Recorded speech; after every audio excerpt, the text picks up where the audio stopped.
Andrew Miller, Shane Black from hook'emheadlines.com. We're coming back at y'all today. A very busy recording day for myself. But yeah, we are coming back with part 2 of the kind of position by position breakdown. Look at the early depth chart for Texas heading into spring ball. Just posted, because we're recording here on the night of February 9th. Just posted the offensive one today.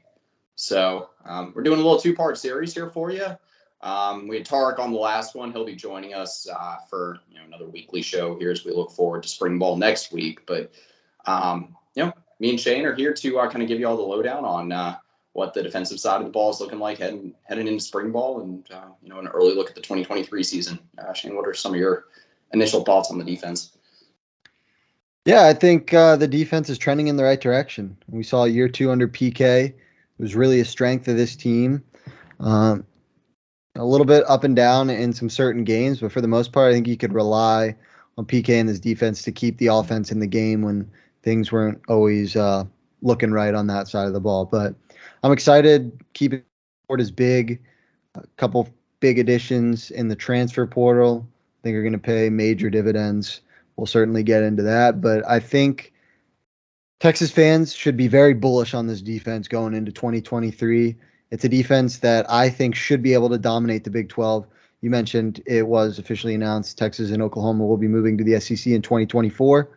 Since Sark got to the 40 acres, he's been building a team and a defense that can compete in the SEC. I think you're seeing the fruits of that labor finally come to the forefront, especially this year with how I feel about the defensive line. So in that sense, I think Texas should be able to dominate the Big 12 up front. But we'll certainly get into it.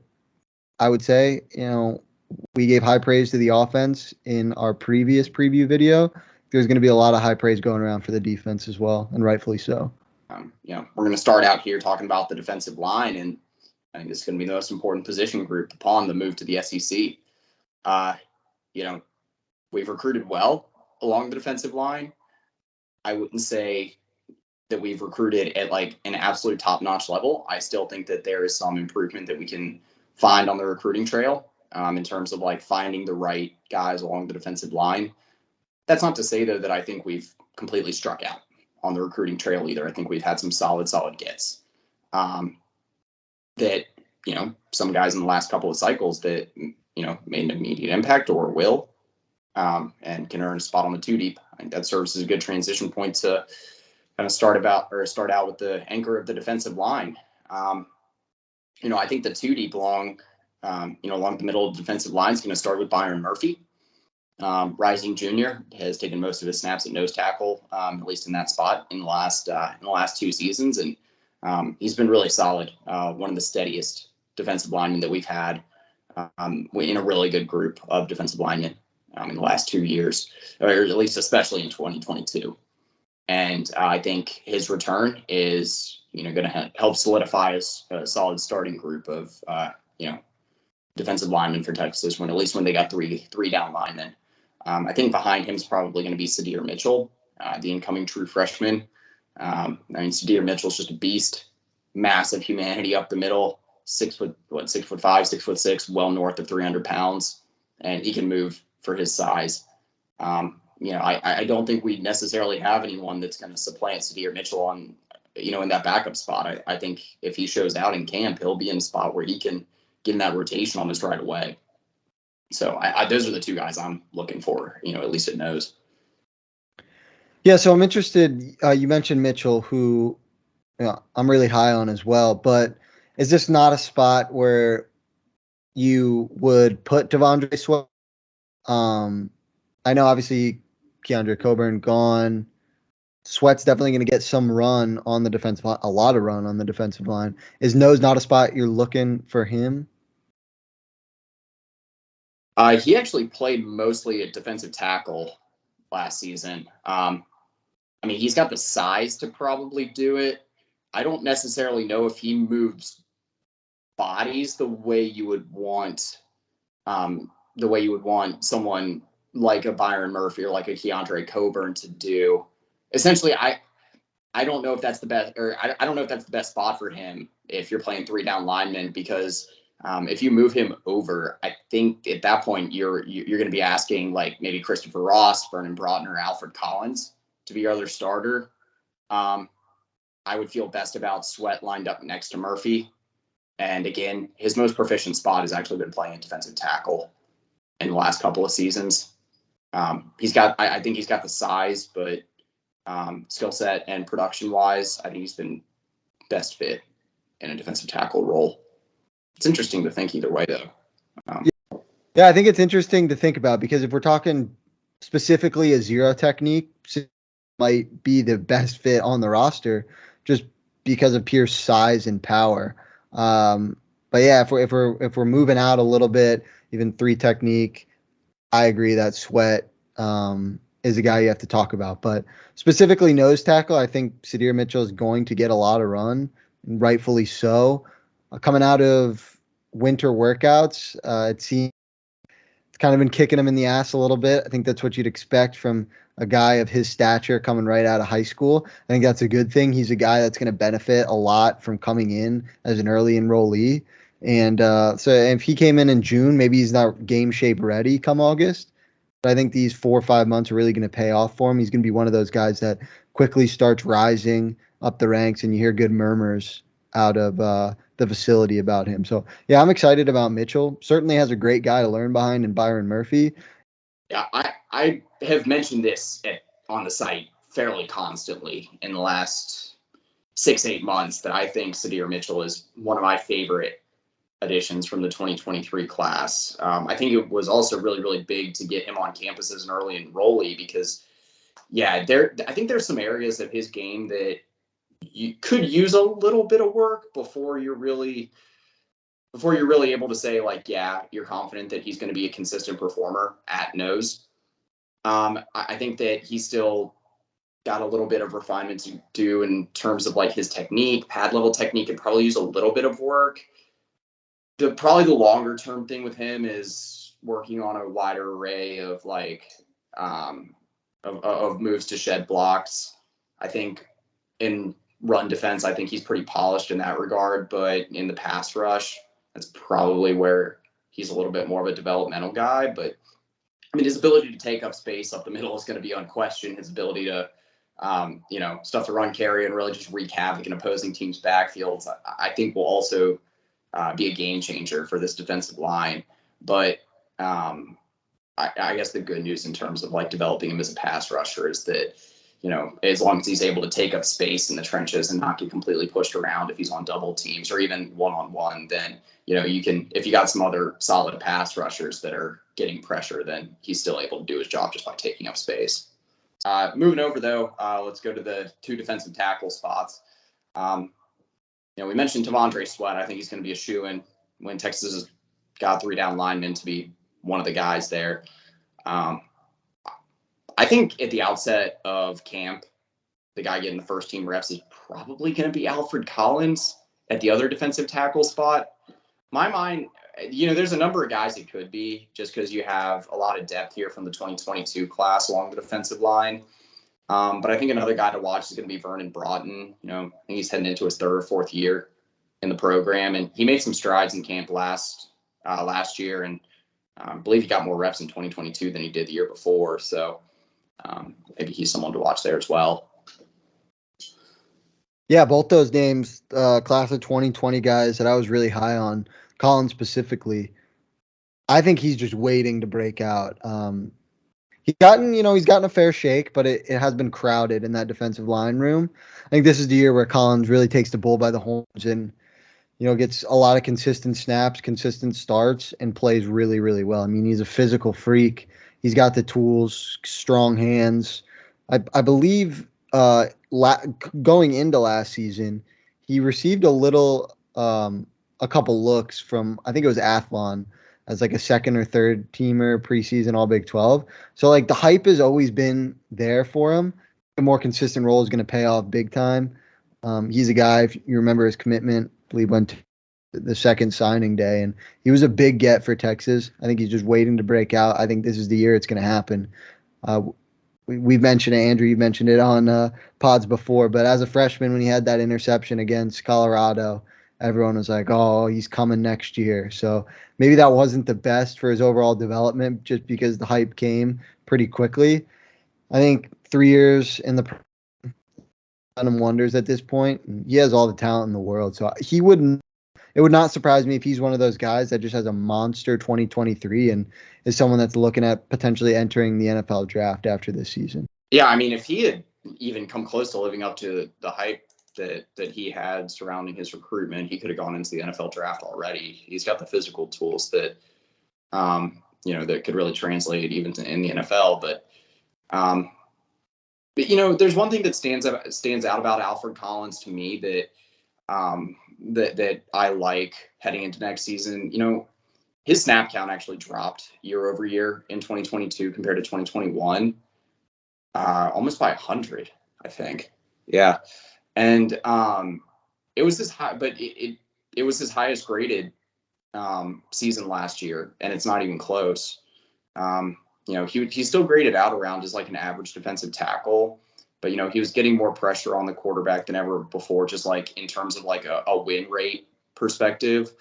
And you never really saw the bottom fall out for him in terms of like missed tackle rate outside of maybe a game or two early in the season, but he was solid down the stretch. He missed one tackle in the final 10 games he played. You combine that with the fact that I think he finished the season with something like 20 combined tackles, around a dozen quarterback pressures. And that's the most consistent form of Collins we've seen at all throughout his entire career at Texas. So, I was most pleased to see down the stretch last season that the consistency factor was finally there. Yeah, I think one other name I'll mention, be remiss without mentioning, is Dre Bledsoe, 4-star recruit in the 2022 class. He has, like Collins, he has the physical tools to just be a menace. Didn't get a ton of run last year. True freshman, crowded defensive line room.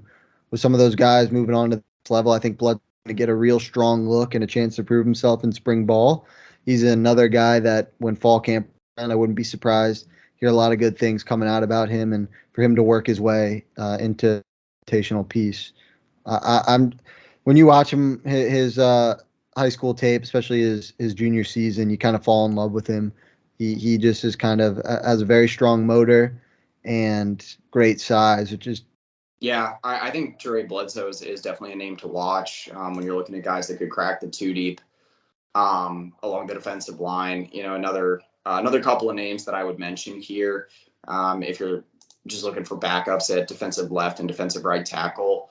I'll start with this. I think my prediction when I did the write-up for the defensive depth chart like a month ago heading into spring was Christopher Ross and Vernon Broughton behind T'Vondre Sweat and Alfred Collins, respectively. So, but I think a few other names to watch there. One that I would point out, yes, Dre Bledsoe.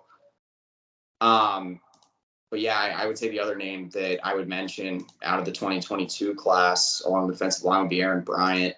He's a big body. He's a little north of 305, 310 at this point. So he's got the size that you kind of need to move bodies in the trenches. And, we'll see the strides if he's able to make the necessary strides in spring ball to finally, get some second team reps. I think that's all I got for the defensive line. At edge rusher is a little bit more of a question mark, to say the very least. It's such an important position for Texas this coming season that they got to find some answers there. And at the Buck and Jack positions, you have a little bit of turnover because you lose Obi Agofu, but you do return. Actually, you don't have a ton of turnover here. You do lose Obi Agofu, but you get back Justice Finkley, Baron Sorrell. I had mentioned earlier maybe some guys who could be moving around here. Drake Bledsoe, I think maybe could be an option at the Buck or the Jack spot. Ethan Burke, another guy coming back. There's a lot of options.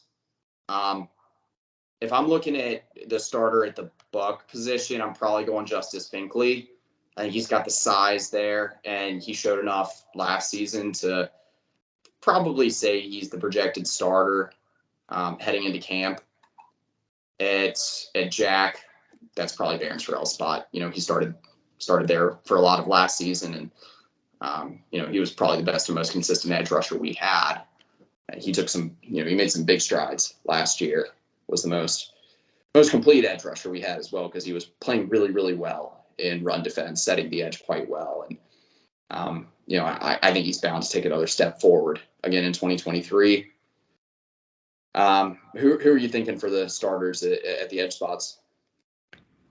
Yeah, I agree with you. I think Barron Sorrell's a shoo-in. I mean, towards the latter half of the season, when it was, we come on here every week and be like, Texas leading the country in pressures, but can't seem to get to the quarterback. Sorrell was that one guy who he was like, all right, he's going to get 1 sack this game, and you're pretty sure about that. I think he finished with 7 last year, and he was just he started to come on towards the end of the year. So I think Sorrell's a shoo-in starter, and it's going to be really important that he plays well, hopefully double-digit sack area. Certainly going to be given the volume in the run to do it. As for the other, I lean towards Justice Finkley just because who he's going to be competing this spot with, he just has, a little more experience. He's going to be competing with Ethan Burke and Jay Montapt, who were all in the class of 2022 with Finkley. But Finkley just had more run than the other two last year. So that makes me think, logically, Finkley will be the one that earns the job. Obviously, a lot can change in spring ball and fall camp, but it's not like Finkley didn't do well with snaps. Obviously, he found himself out of position a decent amount, but from a pure pass rushing standpoint, that guy can get after the quarterback, uses his body well, uses leverage well, very fast off the ball. The two names I mentioned as well, I'm sure you have something to say about them, but Ethan Burke and Jay Montapp aren't guys you're just going to want to, right away. Jay Montapp was a big get out of the state of Louisiana. I think he was close to a top 100 kid in the class of 2, and great signing. I think he's a guy, he's violent. He's a violent player. Didn't get a ton of run. I was hoping to see him more in the Washington game. I wrote a piece about him potentially being a breakout player. It sounded like he was having some strong bowl practices. He really just didn't get that leeway. I think, once Texas fell behind, Sark was kind of sticking with his old guns. But Tapp is a guy who, at the very least, is going to be a rotational edge player and is someone that I could see being a major breakout player. I'm really excited. This is probably the position on the defense I'm most excited to hear about in spring practice and see how they duke it out, because besides Sorrell, I think that there can be some movement and guys can really do themselves a lot of good by playing well in spring practice and then the spring game. Yeah, I mean, I don't know if Finkley's going to necessarily be a double-digit sack guy, but I think that, you use this term a lot for, some of the Texas players we've talked about recently, but I think he's a high floor, medium ceiling type of player where, I think he's got potential to really be a game changer for Texas in the pass rush and run defense. But I think he's going to be more of that versatile guy than necessarily just a pass rush specialist. Behind him on the depth chart, I have Jay Montapp and Ethan Burke at the Buck spot. I think Jay Montapp is the highest ceiling guy of the group. He just came in as such a raw talent that it's going to take a year or two for Texas to be able to work him into the system and really work on his fluidity, some of his technique, and get him to the spot where he's more than just this insanely disruptive, shoot him out of a cannon, 2-point burst guy off the edge. And I from what you were saying in bowl practice and what we were hearing coming out of practice camp last year, he was making some real strides during the fall. So I'm excited to see him. Ethan Burke, he's got to put on some size. He's got to get a little bit more explosiveness off the line of scrimmage, things like that. But he's definitely got the frame, the length. I think Barron Sorrell, like I mentioned, probably a shoe in to start at Jack. I think there's a few guys that could end up playing at Jack behind him. Colton Voshik, I think someone to watch that could ultimately end up getting some reps this year. We signed quite a few edge rushers in the 2023 class. At least among the blue chips, we had Tassili Akana, who I think could get some run at edge rusher. they're going to probably use him exclusively as a pass rush specialist in his true freshman season. Interesting to see, too, how far along guys like Billy Walton, Darian Gillette are able to come throughout camp. But I think at Jack, it's either going to be Colton Boschik or actually Dre Bledsoe that, ends up winning the backup job. But linebacker, I think, is going to be pretty straightforward. We do have some losses here that are of note, namely DeMarvion Overshone, Demonte Tucker-Dorsey, two starters, especially in the way of Overshone, major contributor from the last few seasons. At Mike, I have Jalen Ford as obviously the shoe-in, kind of the glue of this defense, the quarterback of this defense. He will hopefully get, if he has the type of season he did in 2022, get more respect both on the Big 12 level and the national scene. Granted, I think he was like a third-team All-American, so I think it was mostly the snub for Big 12 Defensive Player of the Year that didn't sit well for me, as well as a lot of Texas fans. And then at will linebacker, I think it's going to be some sort of hybrid position he ultimately ends up playing, but I have Anthony Hill as the starter. Backup behind Hill is probably going to be David Benda coming out of camp. And then at Mike linebacker, I had kind of an or here as either Jet Bush, someone that it seems like we talk about every year on here as a backup, or Leona Lafau. I actually think he could be an early impact guy. He showed a lot of wit, a lot of IQ, tremendous ability to find the ball. I think he's going to be a real stud at Texas. Samaje Burrell, I think, could ultimately challenge for reps behind Hill. I think he's definitely going to be someone to watch as well. But what are your thoughts on the linebackers? Yeah, I certainly don't want to minimize the loss of Overshone because he was just a key cog in this defense the past 3 seasons, really. Super solid player. Was probably the leader of this Texas defense last year. That being said, I think the linebacking room could have a higher ceiling with what we have in 2023. And Jalen Ford just taking another step forward. He was a confident player in 2022. After what he did, I can only imagine what that's going to be in 2023. But it all stems from bringing in Anthony Hill. Major flip from A&M. Hill's going to come in. I think he's going to earn a starting job. And how he, adapts to the college game is going to be massive for this Texas defense as a whole. Because, while there is a lot of names behind Hill and Ford, I'm not super sold on the depth. A lot of unproven players. David Benda and Jet Bush, we kind of know what we're getting from those guys. And this is the one position where if an injury were to happen, I start to feel a little shaky. I think it's pretty big that Ford and Hill stay healthy and Hill adapts pretty quickly. One other name I would throw at you, or 2 names actually, Mo Blackwell. He was kind of trending up all season until what seemed like the bowl game, and then have his best performance. But he's someone with another offseason working at linebacker position. I think could really benefit him. And Derek Brown. I was high on Derek Brown coming out of high school. He was class of 2022 guy. Really didn't get a whole lot of burn last season, which makes sense. He was a lower 4-star player, more of a developmental type of guy. I'm curious what you think about Brown, and even, as you kind of go. I know you listed your 2 deep guys, but who are you more excited when it comes to future linebacking, perspectives? Yeah, so I guess before I get on, I will get back to you on the DJ Brown thing here in or Derek Brown, excuse me, here in just a moment.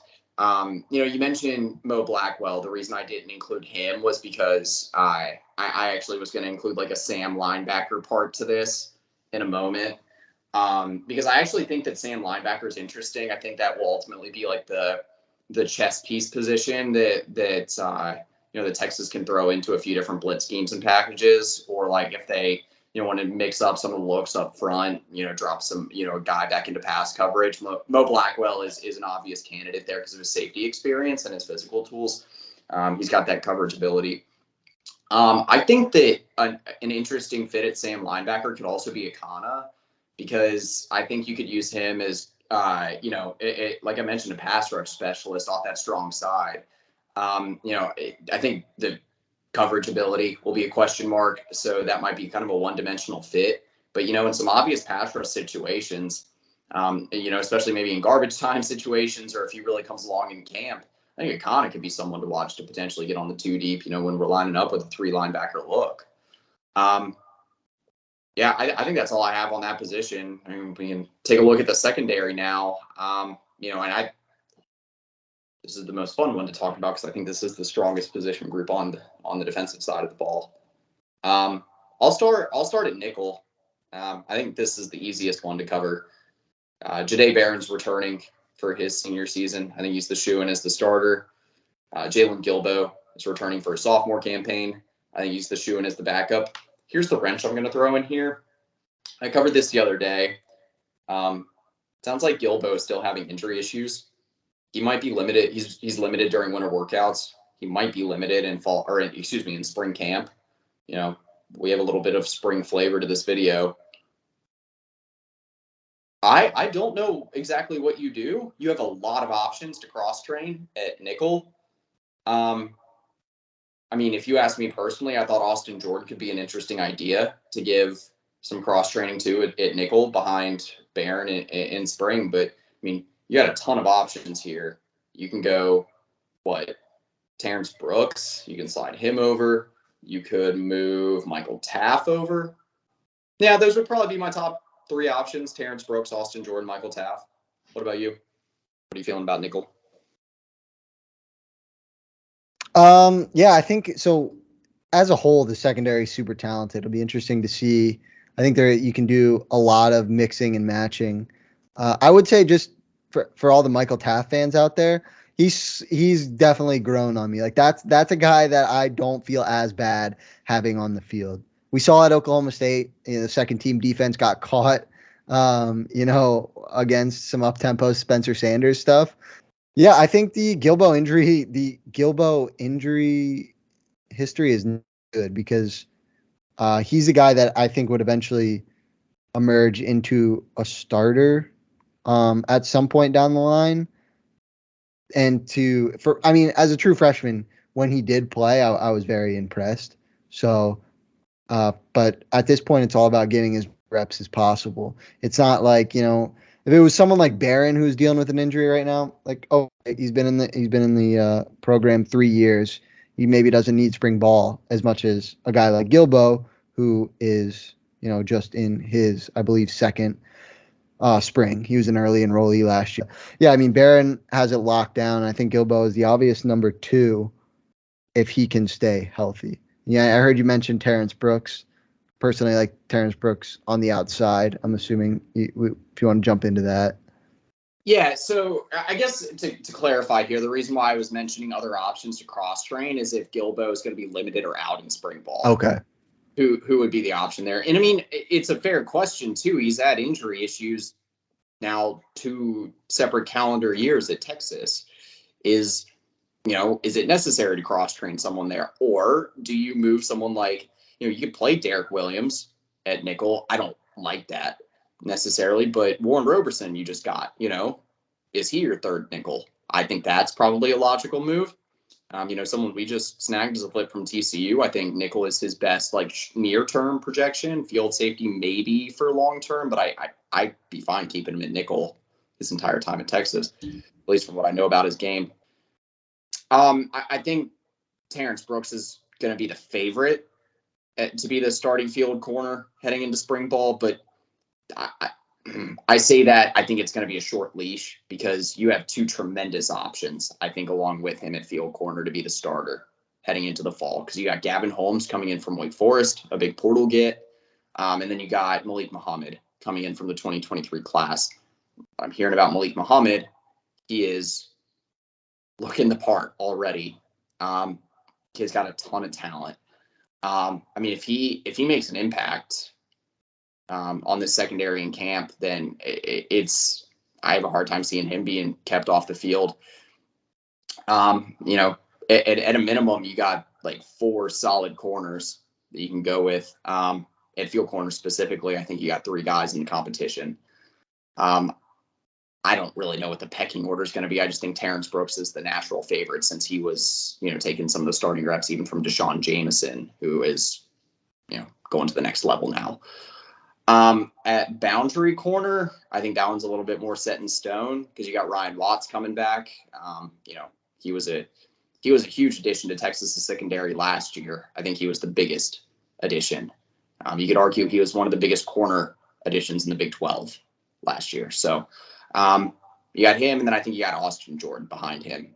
Maybe they do cross-train Jordan at nickel. Maybe they cross-train Brooks. I don't know, but I think Brooks and Jordan are both going to be in the conversation on the two deep at field and boundary corner.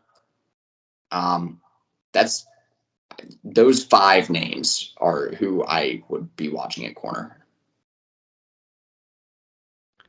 Yeah, no, I agree with what you're saying. I think Watts is the shoe-in. I mean, he was one of the MVPs of the defense last year. You saw it the few times he did go out against State. I mean, Austin Jordan, while he did have some good reps overall in the season, got cooked a couple times against the Cyclones, which, isn't the most potent passing attack. So that was kind of unfortunate to see. But Watts 100% is gonna start. And I agree with you. I think Brooks has the track. And with kind of just what we were talking about, what we mentioned about Jelani McDonald, I think Malik Muhammad would have to have a really, really long spring and fall camp if he is to beat out Terrence Brooks. That might just be because I think so highly of Brooks.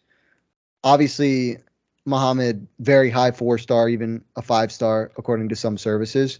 And I certainly think he will be in the rotation. You're going to see him get a good amount of snaps as a true freshman.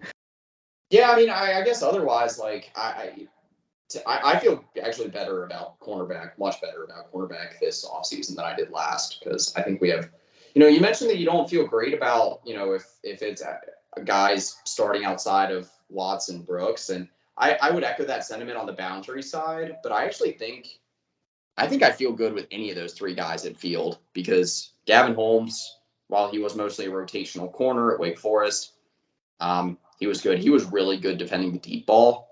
I've mentioned that I did a real deep dive, like in-depth deep dive on him. There's like a group of like 6 cornerbacks in the Power 5 that had an average depth of target of at least 18 yards, meaning that listen, quarterbacks like to stretch you out on the field. And he was the highest rated of that group.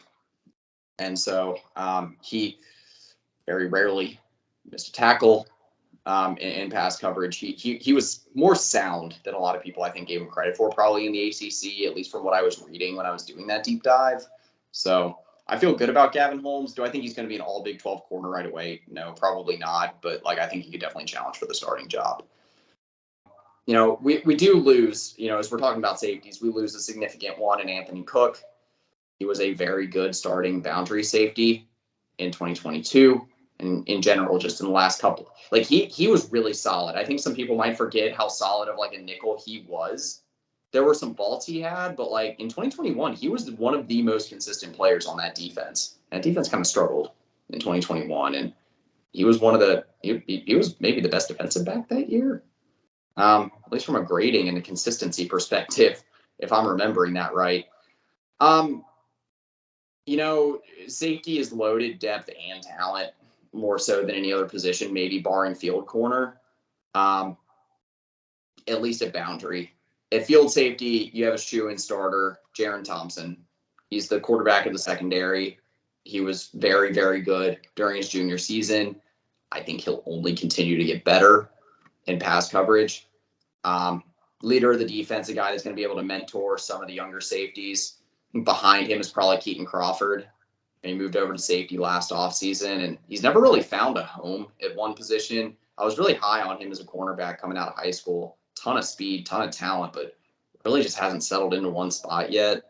But he's gotten some reps before, and I think he's probably your shoe-in as the backup. BJ Allen is going to be someone to watch as potentially taking Keaton Crawford's job if Allen can take a big step in year 2. And then at boundary safety, I'd like Jalen Catalon to have a fully healthy season. I think everyone would like that. I think he's probably going to be your day 1 starter. And then I think you're going to have a backup, or I think you're going to have a battle for the backup job at boundary safety between Michael Taff and Derek Williams.